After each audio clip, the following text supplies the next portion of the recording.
Intel is so back, fellas. Intel is so back with Intel Lunar Lake. We have to, obviously, it's much better than Meteor Lake is. So, as far as the original Claw is concerned, we should all collectively consider that that never existed. While I will have benchmarks showing a comparison between the original Claw and the new MSI Claw 8 AI Plus, thank you very much to MSI for sending this out to me for review. Ultimately, if you were to ask anyone, where is Intel Graphics? And I don't think you'd find anyone that say, oh yeah, Intel Graphics is a firm number two. They were such a distant third place that they were not even considered at all. And what we're finding out here is that the 140V GPU that is on the Intel Lunar Lake part here is so competitive that it actually trades blows with AMD's latest mobile processor, their Strix Point HX3070, the AMD 890M 16CU part. That is crazy that we have gotten to this point. So crazy, in fact, that if I were AMD, I would be a bit alarmed at how far along Intel has come, especially with Intel's latest driver. Not only have they updated the Intel driver control panel so that it is UX-wise way better than it used to be, but it also includes a feature which they call Endurance Gaming Mode. And effectively, this is the auto TDP type of application that I've been talking about for years now. And Intel does it. Now, it's not perfect across the board, but it does work. If you just wanted to say, I want to run a game at 30 FPS, 40 FPS, or 60 FPS, and try to have the system automatically govern to try to lower power to reach that FPS cap, that is an application that Intel has called Endurance Gaming Mode, and it does a reasonably good job. Now, we can manually do better ourselves, but for most people that don't want to do all that manual stuff, you can just enable this mode and get those benefits. And we're going to show you how far those benefits go in just a moment. There is also another feature in the Intel driver stack, which honestly is pretty old at this point, and I even covered it years ago with Intel Ice Lake, and that is something that they call retro scaling, which would allow you to do integer-based scaling so you have a one-to-one relationship with what's being displayed on screen. This is ideal for running older PC games where you want to have a one-to-one relationship for what is being drawn to kind of fit on the screen. And there's different scaling options that you have on there, so you can make it grow up to the space as much as possible, but still be one-to-one. And it gives a very, very accurate look and feels much closer to how it originally felt when you'd play a long time ago, or you can just not do that at all and have the image stretch completely on the screen. So that is a feature that has been in there for a while, but it's called retro scaling. But the important part of that is that Intel just includes that in their driver stack. AMD does not on their mobile chipset.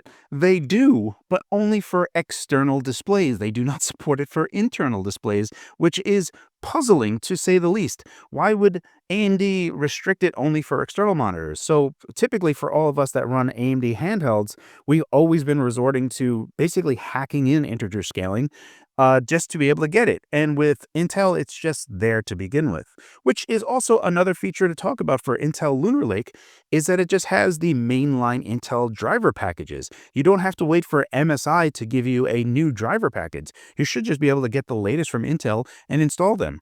Whereas some people that are buying like the Lenovo Legion Go or the Asus RG Ally, those are the Z1 series of AMD, and they do not follow the mainline Radeon driver set. So you have to wait for whenever Asus or Lenovo gives you new drivers before you can even use them. So you can hack mainline traditional ones on there, but it's not easy and it gets kind of cumbersome.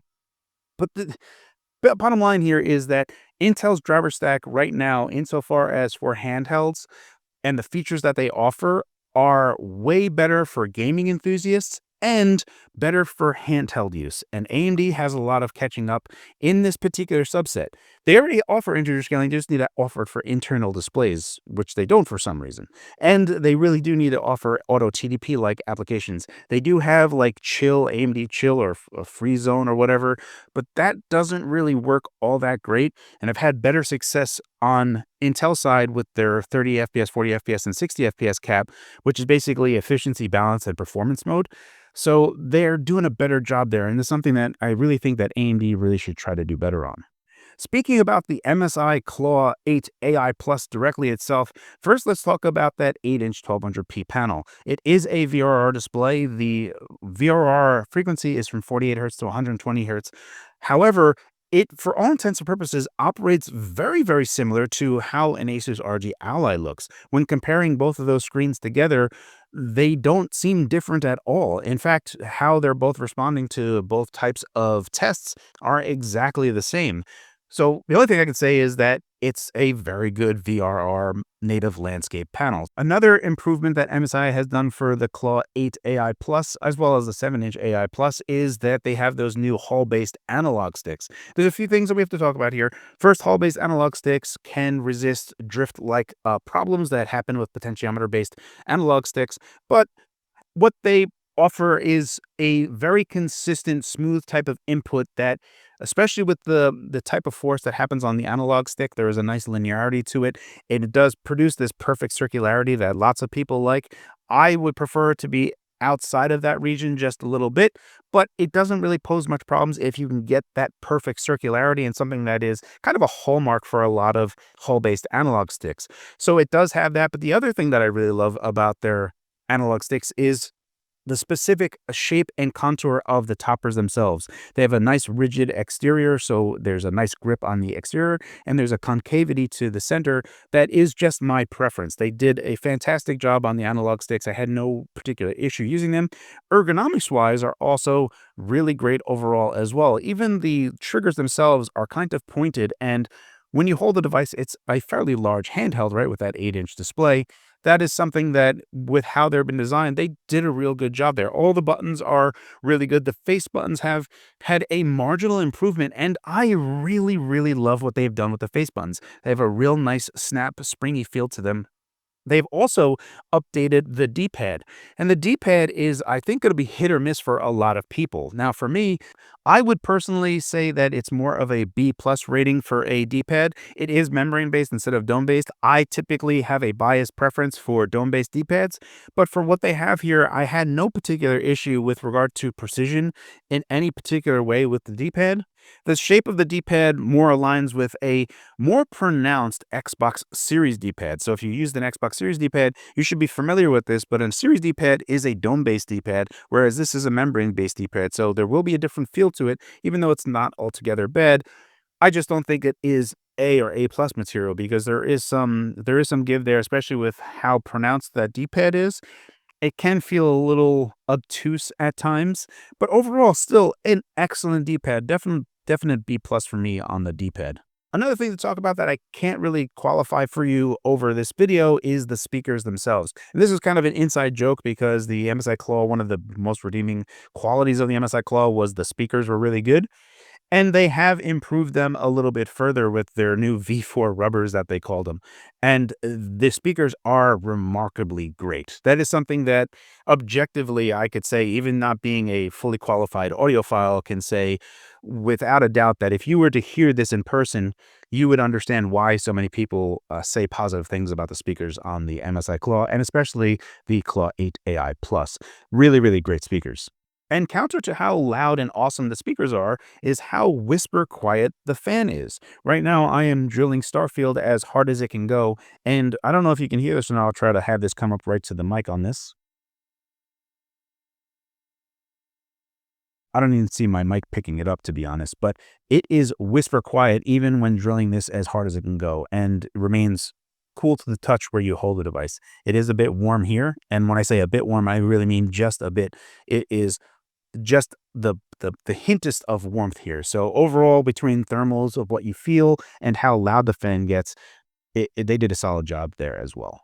Now that we said a whole bunch of positive things, let's talk about some of the things that MSI really needs to improve on. And that is, this thing is, honestly, I don't mind large handhelds. I have no problem with large handhelds. But the problem is that Asus has thrown the gauntlet down with the Asus RG Ally X, and the weight of this is around 790 grams, whereas the weight on the Ally X is around 680 grams. So it's like a 110-gram difference, despite the fact that both of these units have an 80 watt-hour battery. Now, the battery is, by in all large parts, the main part that is the biggest part of the weight of the platform itself. So Asus did a tremendous amount of work to lower the weight so that we can get to 680 grams, where this is 790 grams. So MSI Asus is showing you up with how their engineering has gone for how far they can take it down. Now, I'm not going to completely blame you because likely this was already in flight before you guys even knew that Asus was going to go ham on how light they can make a handheld, but still have an 80 watt hour battery. So hoping that you guys do an iterative version of the Claw, but that is one area what I would really try to hammer down is getting that weight down as far as you possibly can. Just min-maxing as much as you can. And another area that MSI needs to improve on is MSI Center itself. This thing is a giant waste of space. We have a very thin line of apps that are kind of squished into weird aspect ratios. Even the thumbnails themselves do not fit into what is being squished inside of there. So they're being stretched in an abnormal way that makes them look kind of strange. And then there's a bunch of wasted space on the top and the bottom. There is a lot of options that it's not very clear what they actually do. And it's kind of just offered as techno jargon that, you have like mystic whatever and this AI. And you're like, well, what does it do? What does it offer me? This entire center needs to be scrapped. On top of that, I was trying to finesse whatever settings I could for the mouse emulation in desktop mode, but I couldn't figure out how I could possibly lower the sensitivity in any way. And the default sensitivity of the mouse is frankly unusable. It is so sensitive that even just feathering the thumbstick is hard to be precise with where you want to hit. Especially if someone's running at 1200p at 100% resolution scale, it's going to be hard to use that mouse because the acceleration or how fast the mouse moves is so immediate that it's just not great at all. So that really needs to be improved. Another thing that is on the MSI Center is if you go into the power modes, while we can do manual TDP and that's nice and everything, there is a mode called Endurance. But when you enable Endurance in MSI Center, it doesn't enable Endurance on Intel's control panel. Why are these separate? What is Endurance mode on MSI Center? What is even going on here? There needs to be a better relationship insofar as MSI Center and whatever Intel's power control panel does. Those things should have a one-to-one relationship. It should have a much cleaner UX. This really needs to get fixed. And I almost feel like this will be fixed because MSI did do a good job on the quick access menu. The quick access menu is really cool. So when you go into the quick access menu, what you see right here, that is essentially, and this is actually a genius thing that I never even thought of, but kudos to MSI, or maybe they talked with Microsoft about it. They integrate the MSI quick access button into Microsoft's game bar. So in effect, it works as a super Xbox button. If you can imagine what the Xbox button does on an Xbox console, when you press the MSI guide button, it brings up the Microsoft game bar, which is what the Xbox button already does on Xbox controllers. However, on the MSI Claw, it also integrates the MSI quick access menu with all of the other game bar type of functionality, including all of the widgets and stuff. So that is super, super cool. I really love what MSI has done there for the quick access menu. The only thing that I wish was that there was better readability in terms of adding additional features, like a way to just quickly swap through resolution, swapping through refresh rates. And also if we can get to that point where the MSI Center has a better relationship with Intel's control panel, that we could quickly enable different types of like Intel Endurance gaming modes. That would be something that would be killer to have in a quick access menu. So that's one thing that I really wish MSI would do. Now, since we're kind of like in the realm of talking about bad things, let's talk about the problem with Intel still finds themselves is with Intel driver problems. Most of the driver problems that Intel has finds itself still being in an area where a lot of older games that will never have any further support from devs because devs are not going to spend the time and effort to patch whatever they need to support later Intel stuff. So that stuff is just going to get lost. And the only way that we're going to fix that is by having the user being able to fix that. One thing that I think Intel should do is adopt DXVK a little bit more and do that for DirectX 11 games as well.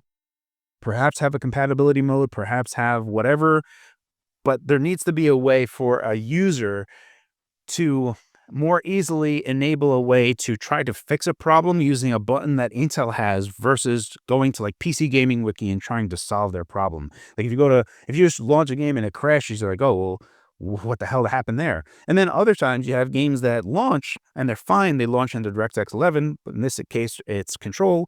And, you're like, oh, let me try out ray tracing. And then it says ray tracing only works in DirectX 12. So you go, okay, let me go ahead and launch the DirectX 12 version of that. And then you do, and then it just crashes DirectX 12 and then launches the DirectX 11 version.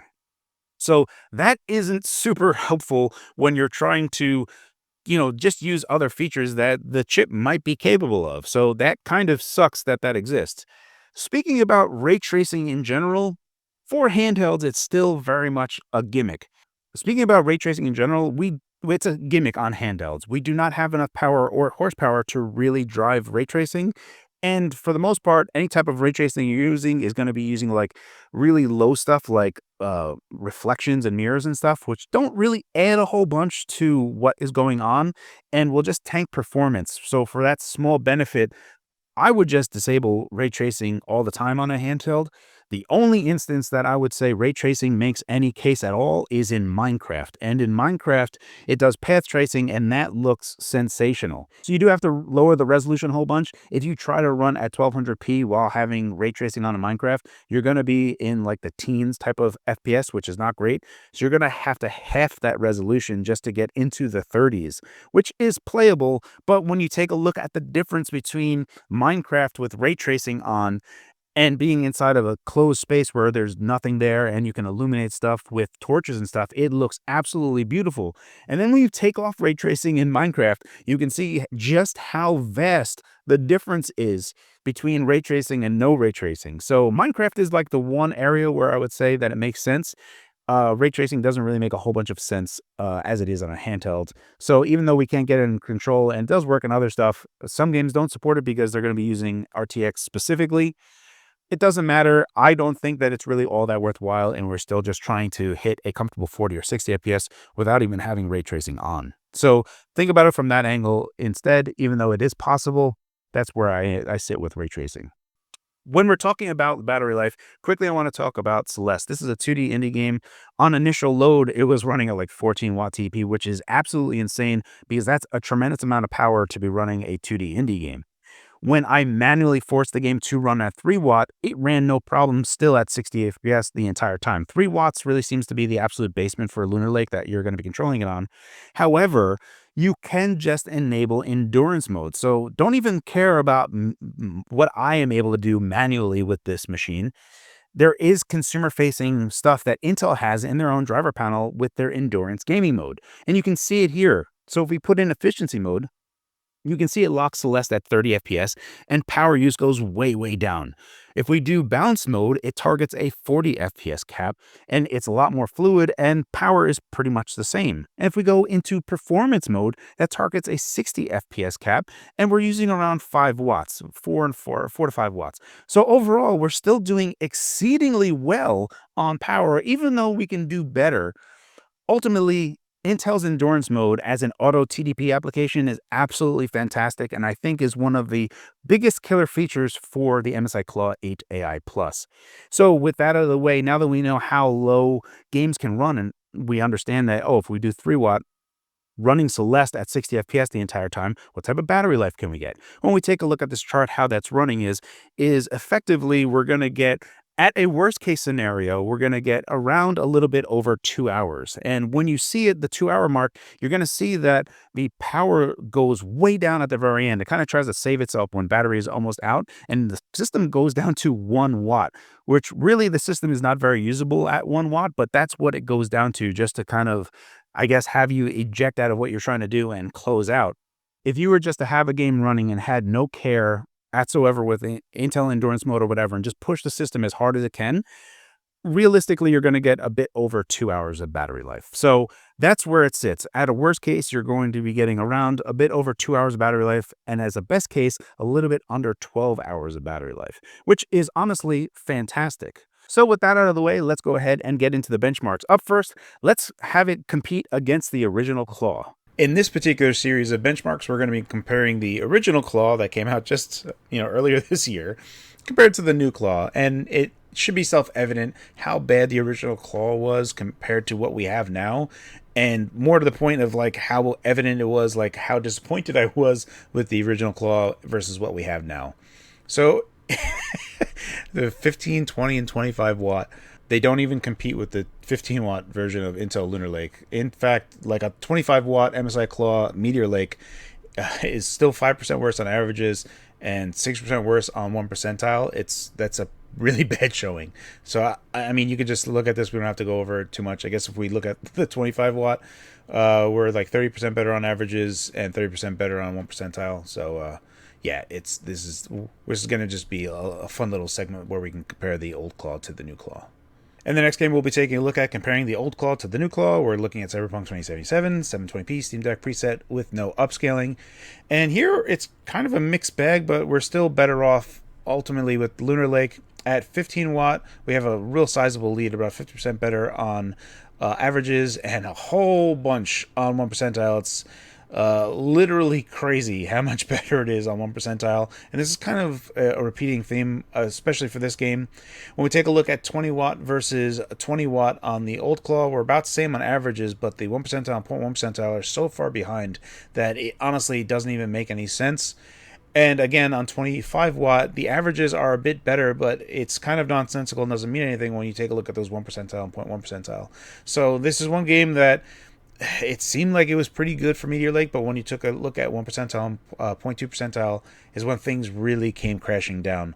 Again, a really bad look for the original MSI Claw, but Lunar Lake just has a much more cleaner presentation across the board. Once again, continuing on to compare the original Claw to the new Claw, we're looking at Deus Ex Mankind Divided at 720p.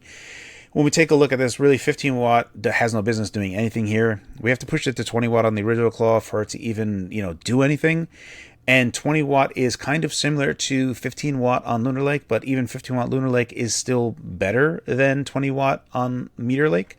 And then when we push Meteor Lake to 25 watt, again, that's kind of similar to where 20 watt is on Lunar Lake, but even 20 watt Lunar Lake is still significantly better than 25 watt Meteor Lake. And then when we combine those wattages, so when it's a more even comparison, 25 watt to 25 watt, we can see that we just have a massive difference between averages and 1 percentile.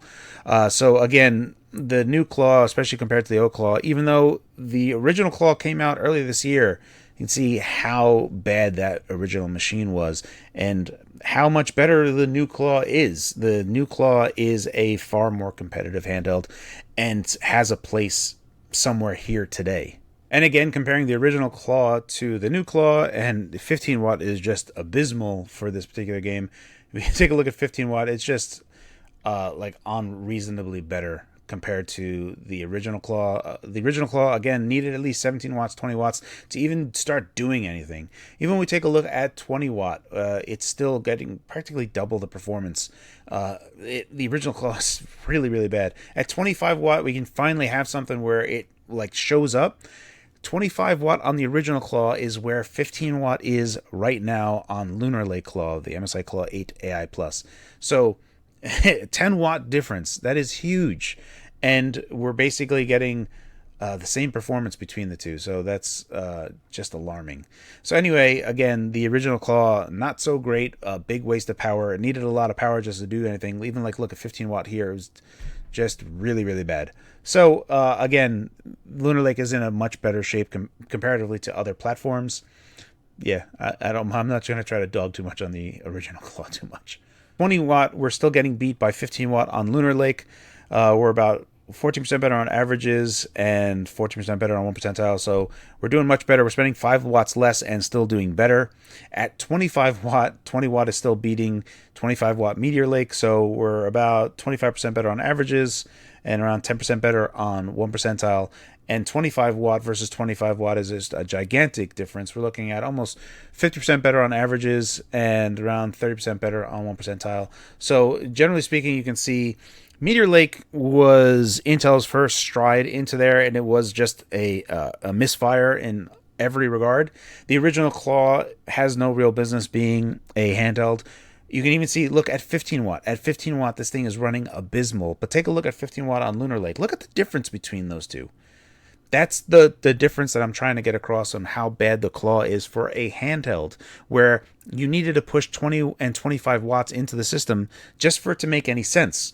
And if you went any lower, it wouldn't run. So that's not a good handheld experience, where Lunar Lake really has good legs and runs well across the board. So hopefully that makes a lot of sense on why, I dunked on the original MSI Claw so much, but it should be readily apparent on like just how bad the original Claw was, but how much better the new Claw is today.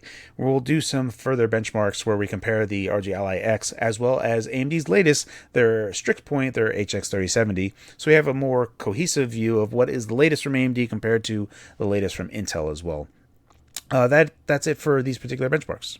So with the Claw out of the way, let's see how it fares with its current competition, which I think a lot of people would feel is the Asus RG Ally X. In this series of benches, we're going to be comparing the Asus RG Ally X, which is the AMD Z1E, obviously compared to the Intel 258V, Intel's Lunar Lake, which is on the MSI Claw 8 AI+.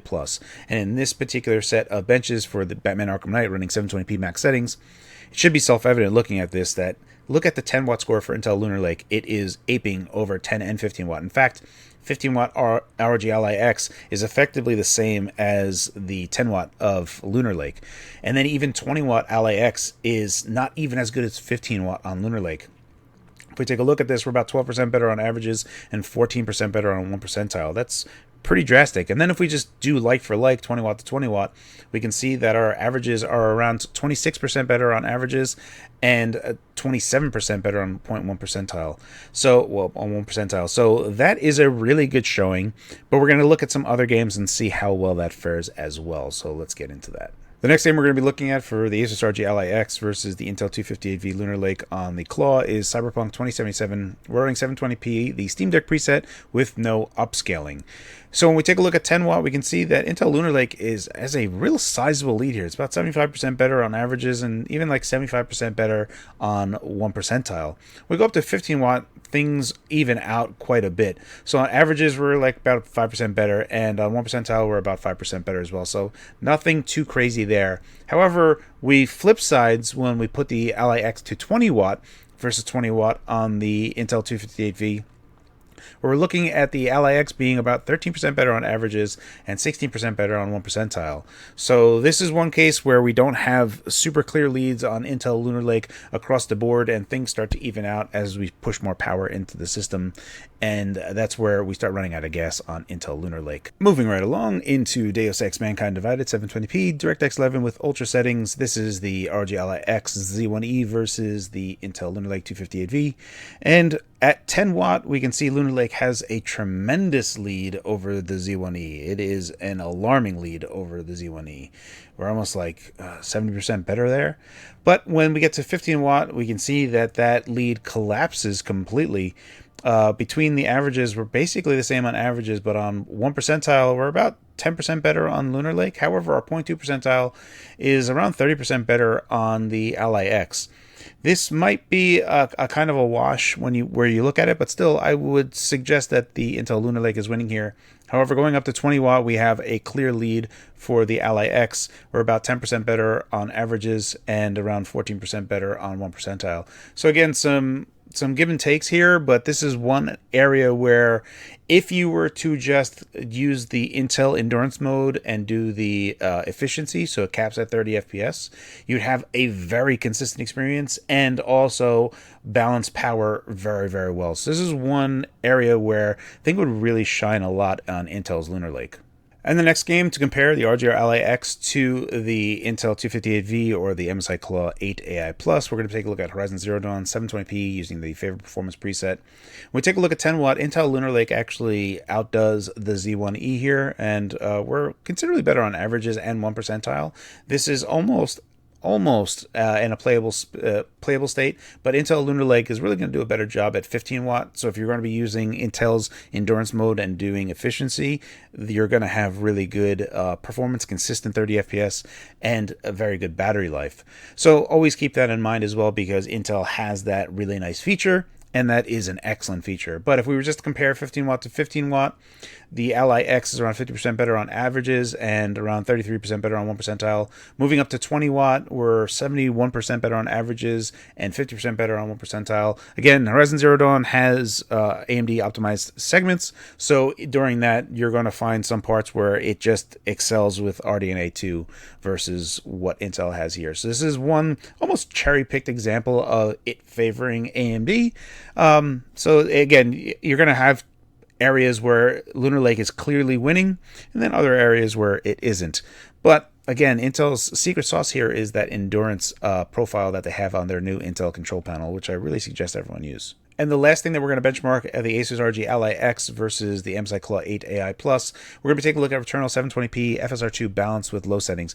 This is a very GPU focused game, but I want to kind of prepackage here is that Intel Lunar Lake is really cleaning up.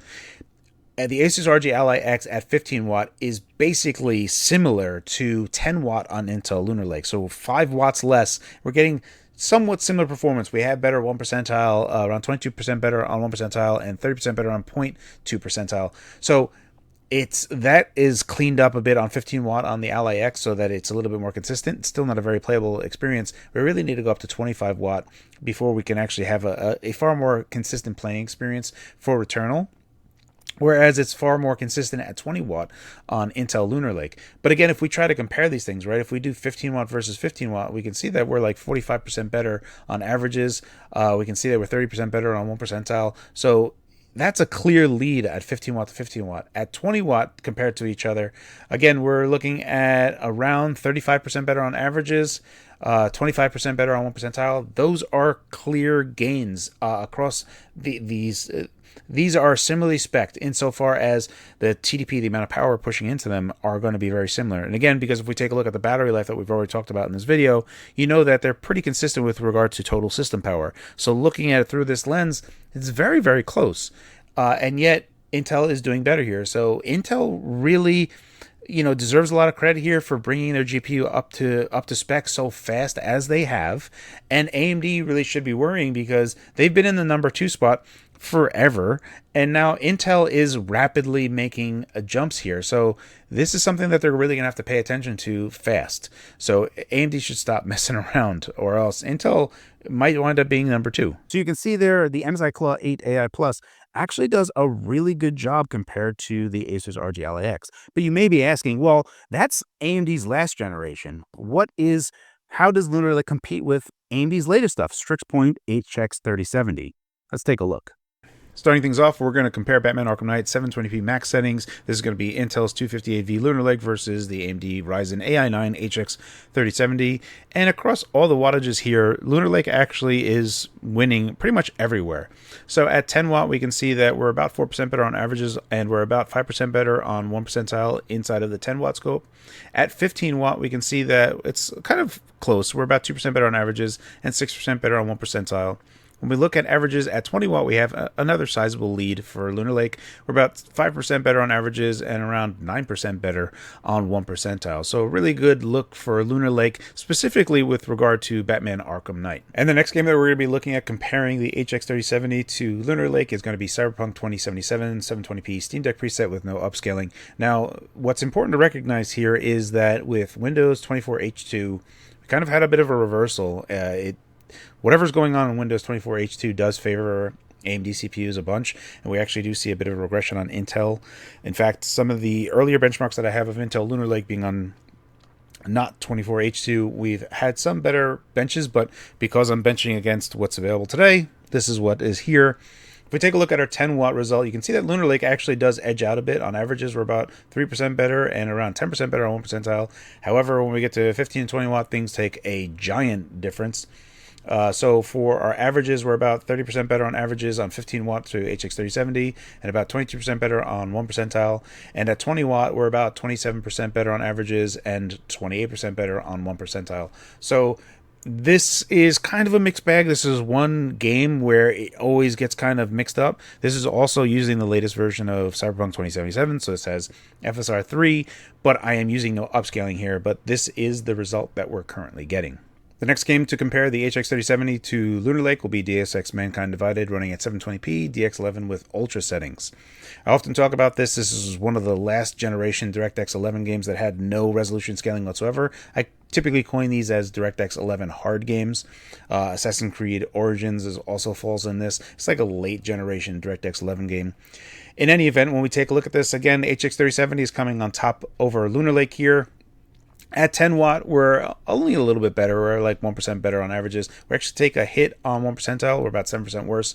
And for 0.2 percentile, we're about 22% better. So trading blows there. Overall, 10 watt is kind of a lot better. It's probably going to be a far more consistent playing experience. If we go to 15 watt, we can see that the HX 3070 beats the 15 watt HX 3070 beats Intel Lunar Lake at 20 watt. So when we compare the 15 watt to the HX 3070, we're looking like 33% better on 15 watt and 17% better on 1 percentile. When we go to 20 watt, we're around 19% better on the HX 3070 on averages and about 13% better on 1 percentile. So again, the HX 3070 AMD Strix point wins in this particular game. So again, they're kind of trading blows, right? Sometimes Lunar Lake has a nice clear lead, and then other times it doesn't. And the next game to compare Intel's Lunar Lake versus AMD Strix Point, the HX 3070 or the Intel 258V, we're taking a look at Horizon Zero Dawn 720p fair performance. This is not the remastered version. This is the original version. And here we can see that this is a game that is optimized for AMD hardware, and even 10 watt is better than 15 watt on Lunar Lake. We're about 12% better on averages on 10 watt versus 15 watt and 8% better on 1 percentile. So this is one area where Lunar Lake is just doesn't have a good showing overall for Horizon Zero Dawn. And then when we take a look at 20 watt versus 15 watt on HX 3070, it's just a blowout. Averages are 54% better, 1 percentile is 40% better. And then if we do 20 watt to 20 watt, we're about 86% better on averages and 66% better on 1 percentile. Now, it should be noted here that in this particular part is that there are parts of Horizon Zero Dawn where this massive difference will be seen, and then there's other parts where it won't be. But there are AMD optimized segments in Horizon Zero Dawn where this becomes apparent. So, it's not going to be across the board, but this is one area where we get large discrepancies whenever those factors have to come into play. The last game that we're going to be taking a look at, and I love showing it because Returnal at 720p with FSR2 balanced, so it's a sub-resolution of 720p and upscaling to 720p and using low settings. It's kind of necessary because this game is very, very demanding on GPUs, and it's one of the reasons why I love showcasing it. So when we take a look at AMD's best Strix Point 16 CUs, their AMD 890M, which is RDNA 3.5, their creme de la creme for mobile GPUs, versus Intel's Lunar Lake. If we take a look at 10 watt versus 10 watt, Lunar Lake is pulling ahead. This is very important because even at low wattages, Lunar Lake is doing better. However, when we push a little bit more power into it at 15 watt, it should be noted here that HX 3070 AMD side from 10 to 14 watt, it has this weird null zone where it kind of just doesn't manage power properly at all. And that's in my previous benches that I talked about prior. But at 15 watt and above, it's when the HX 3070 really starts like getting into gear. So what we see here is we're looking at 10% better on averages and 4% better on 1 percentile. Effectively, was it 4%, 5% better on 0.2 percentile. It is clearly better on HX 3070, but not by a tremendous amount. And then when we push it up to 20 watt, Lunar Lake closes the gap. And it's doing that, well, for a lot of different reasons, right? Lunar Lake has more bandwidth available to it because it's 8533 megatransfers on RAM versus 7500 megatransfers on HX 3070. So we have a big beefy GPU that is just getting starved. It is just dying for more memory bandwidth and can't get it. So this is largely the main bottleneck that AMD has imposed on everything. So they really need to figure that part out. But when we take a look here, our averages are only 1% better on averages, 5% better on 1 percentile, 12% better on 0.2 percentile between the two of them. And what I'm trying to get at here is Intel has massively closed the gap where Intel's Lunar Lake effectively is generally as good, if not better. It trades blows here and there with AMD's best RDNA 3.5. So just to unpack that for a moment, Intel Lunar Lake is trading blows with AMD's best mobile GPU right now. That is where Intel caught up to. They caught up to number 2. That is very impressive, and Intel really deserves a lot of kudos for that. So with those benchmarks out of the way, I think we can all agree that where Intel Lunar Lake is right now, it is very competitive, especially against previous handheld, but even with newer handhelds that are going to be coming out fairly soon with Strix Point, the HX3070, that it does a really good job trading blows between both of them. So it's not that if you got Intel Lunar Lake now, it's going to get blown out of the water by whatever AMD launches. In fact, they're very close together. And if I were AMD, I would be sweating right now because I would be alarmed at how quickly Intel has closed the gap with regard to their GPU side. So Intel is really doing a great job. Ultimately, this gets to the point of, can I recommend the MSI Claw 8 AI Plus?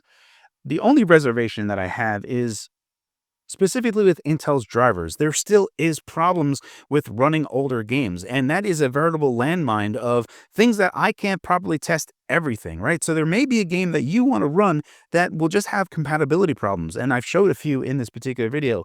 Some of them are you can overcome.